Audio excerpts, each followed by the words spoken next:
So it's apropos that we end the first night of the Fletcher Ideas Exchange with the very man who is this architect. Now, Professor Mihir Mankad teaches arts and communication, one of the most famous classes here at the Fletcher School. But before he came to Fletcher, he worked as a consultant for McKinsey, and then he spent several years as a national TV news anchor in India, and he worked on the Clinton Foundation in India. He's not only a great role model, but a fantastic friend, and before you go, we are going to say a bit of words of thanks. So this is a surprise to Professor Mankad, to slightly embarrass him a bit. But we just want to make sure that you're all aware of the amazing contributions he makes, not only to the Fletcher School, but to Tufts University as a whole. He's not just the professor of arts of communication. He lends out his time to help any student at the school interview for a consulting position, for any other position they may be going for. He's given lectures to undergrads and Fletcher students alike about what it's like to be in the consulting business. He's also just been there for the student community for whatever they need in terms of communication, in terms of believing more in what their ideas are and how to communicate them most effectively. I think Leland and I are especially grateful for being selected as TAs this semester to be able to both help current Fletcher students learn how to communicate more effectively, but also to learn from them their amazing ideas as well. And I think Leland has a couple of more things to say, but So we have a special gift for you. So first, come here. And let's get a big round of applause.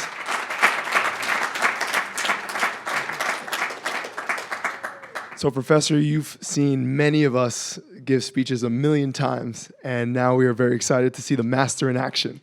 So without further ado, let's welcome Mihir Mankad talk about social change television.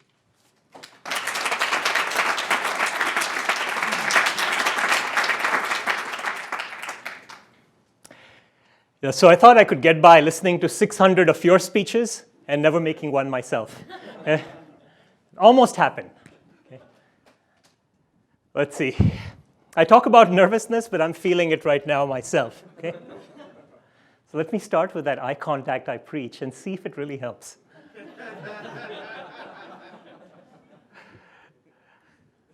Okay, today I'm going to talk about something very close to my heart. This thing right here, a television. It evokes some interesting emotions from people. Different words come to mind. In fact, a very common frame, especially in environments like this, in universities, is that of an idiot box. It's almost the antithesis of intellectualism. You pride yourself when you don't have a television at home. And for good reason. Here, if we want information, we can get it from the internet. Okay? Broadband is all you can eat. Right? Makes sense. But for a large portion of the world, in fact, for the majority of the world today still, the television is a window to the world. Sometimes, perhaps, the only window to the world. A window to entertainment, a window to news. And I will argue today that it's probably one of the most powerful social change catalysts that we have. Now, like some of our speakers here today, I grew up in India. Interesting things, right, that people have done to access television. It's an equalizer. It's the same programming that goes to the skyscrapers that comes to the slum areas. People consume this medium. There are more people watching. There are twice as many people watching as there are television sets. Okay? But growing up, I used to come out of films, out of watching Bollywood films and good shows that were mostly about entertainment, feeling motivated. And most of the films that were successful, that were well made, tended to be Bollywood action films. So I would come out of the theater motivated to fight people, right? To kick and to become martial artists, right? But could the same visual medium elicit different emotions? I wondered. Okay? I wondered whether entertainment and social change television are at the other ends of the spectrum. Traditionally, for-profit television and Bollywood films were made with a different sensibility and by a different type of channel than public service programming, which was relegated to more of the national broadcaster, was often fun-constrained and dry. Was this a chicken and egg story? If you think about this more, is entertainment the antithesis of education? Does engagement not mean that it can be about a social change platform? Importantly, does social change programming need to be seen as a charity, almost by organizations who have a corporate social responsibility where they say, 2% of our budgets, let's just do this? Or can it be sustainable? Can it be profitable? I wrestled with these questions each time I came out of a moving Bollywood film or a great show. And I think this question was answered in 2012 by a show anchored by this man. This is Amir Khan, one of Bollywood's biggest stars, who made his first foray into television and became only the third man from India to be on the cover of Time magazine. Actually, the third actor from India. He was part of this show that caused a revolution by bringing in edgy programming, by bringing in for-profit sensibilities and an investment that had not been seen in social change television before.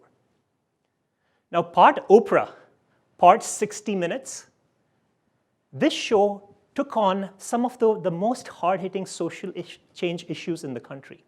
The first show was about female feticide. If you take a look at their website and you see the first 13 episodes of season 1, they were on issues like female feticide, child sex abuse, untouchability, alcohol abuse. And what was interesting is that each show, each 1-hour episode, was made with the planning, the budget, the sensibility, and the determination of making a commercial feature film for the first time.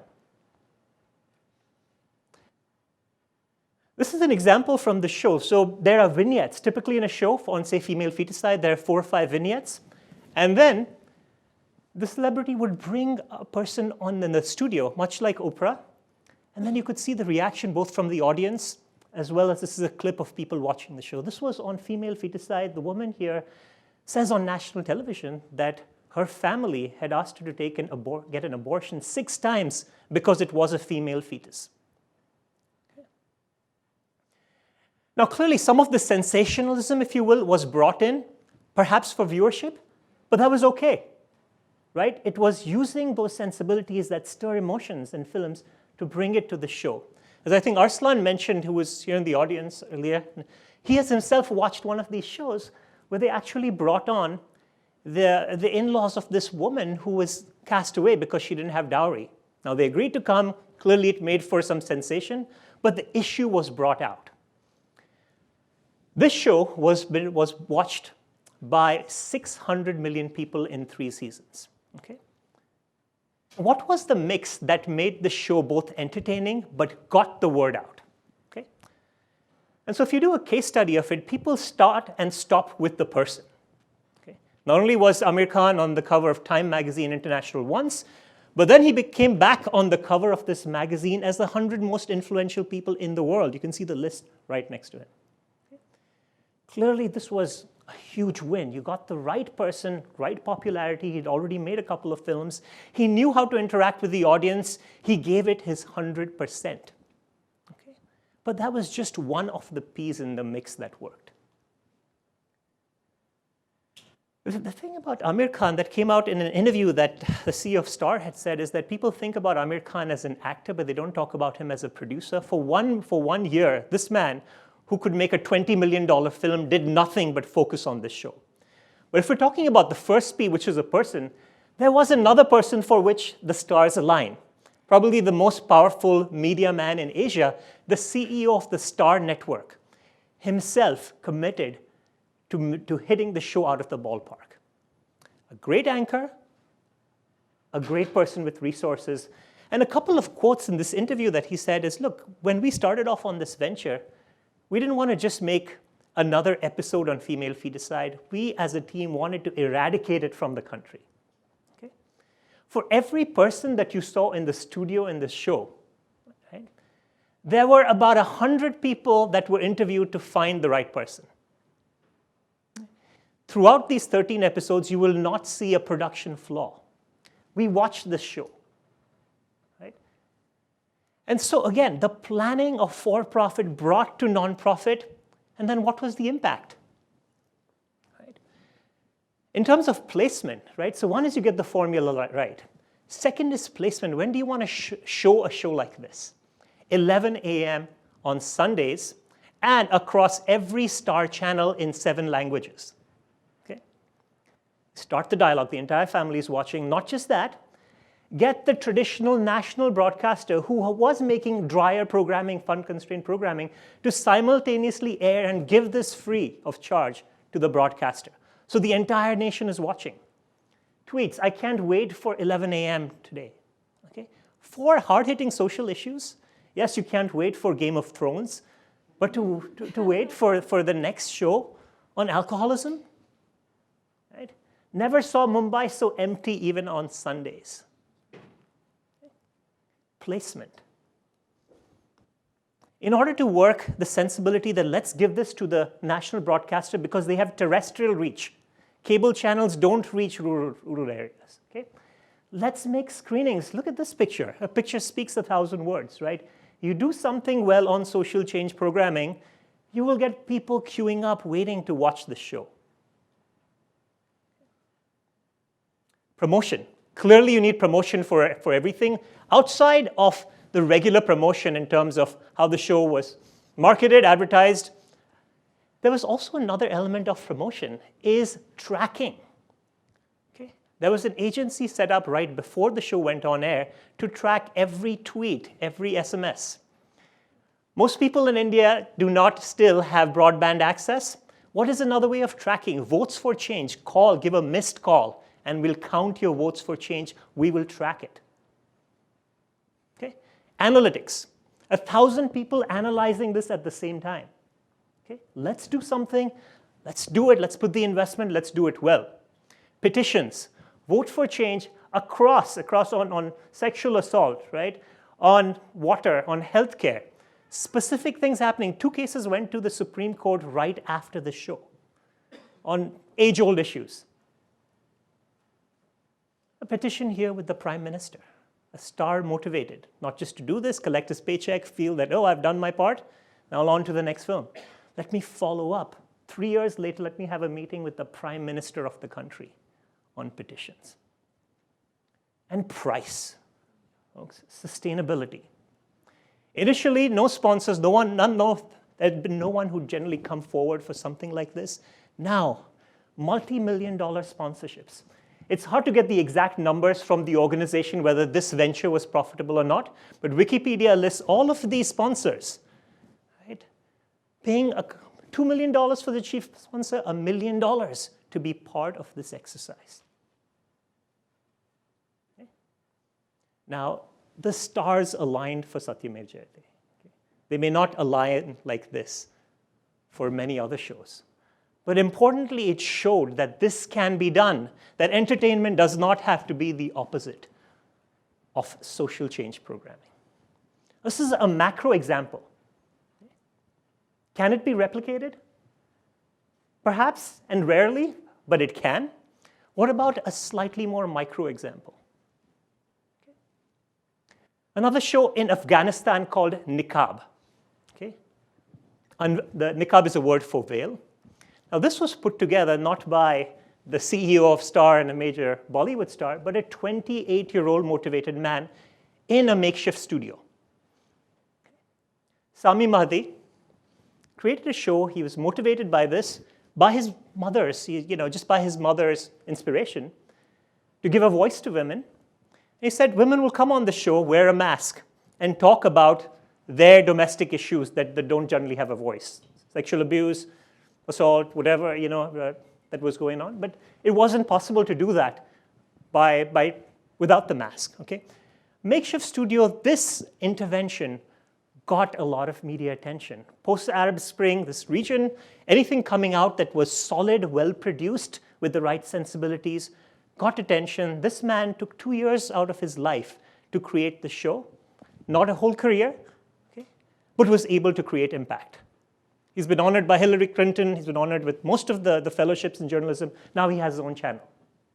But an accidental social change programmer. What if you have lesser time than this? Can television give you opportunities? Let me share a personal story here.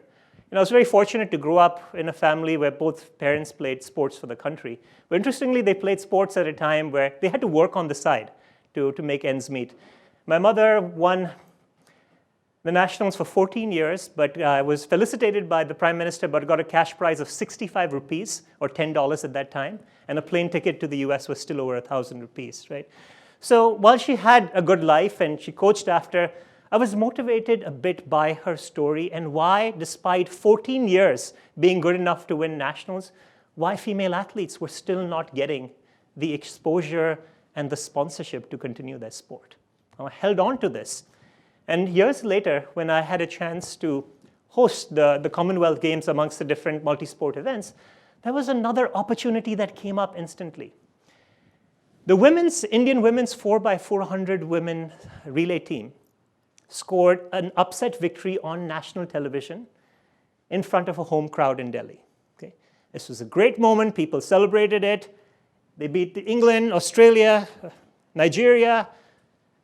And there was a time where the country was celebrating. But there were also 100 other events and thousands of other athletes. At that time, there was a research intern who had worked for the national broadcaster who said, by the way, did you know that one of these women didn't even have shoes a year before these games? And that all 4 of them came from very small towns. Now, as a kind of a quick reaction to that, we talked to the producers and fought for 5 minutes to do a little vignette on this women, okay? And basically, right after that, the next day, out of everything, newspapers carried stories, media articles came up, and sponsorship came through. Okay? Point here is just even being around the medium, even for a short while, it has the power to connect. When the whole country is watching, if you can use those moments to both entertain, but then create something well, it will have an impact. From micro to macro to everyday, 2 thoughts to leave you with. First, it's been illustrated by Malini and a number of people, film is powerful. Most of the students in the Arts of Communication class, the first time this year, when they say you have to make a video film for 5 minutes, they cringe. Like, I don't want to deal with, I'm not going to be on video. I don't want to deal with like software and editing. But this film, just the medium by itself, has a tremendous power to stir emotions, to connect, right? To share stories. And there's power in stories, and inspire people to take action. But I would also say outside of film, which has its own distribution issues for the group that you want to get it to, television still has incredible reach. Many people around Africa, if you talk about broadband usage, it's high, the numbers look high, but you're not going to watch a film on your phone because you're paying for broadband. The average cost for broadband for a year is a good fraction of the per capita income still in developing countries. Right? It is accessible, it is affordable for this reason. It is a non-invasive medium. You're not going out pushing things to people. Take this medication, this will help you. It's non-invasive. Appreciate that power. To touch those that need to be touched. Right? And lastly, for all of you, it can be a compelling career choice. You don't have to become an anchor, right? But if you're considering consulting and impact investing and World Bank, whatever, how about television? If your goal here at the Fletcher School is to reach out and impact lives around the world, why not this medium? It's intellectually stimulating. You can be behind the camera, but just like that research intern who had come in and spurred the idea, in a shot, you can have huge impact. So perhaps I've left you a little bit of food for thought for a powerful social change mechanism, and perhaps the not so idiotic box, television.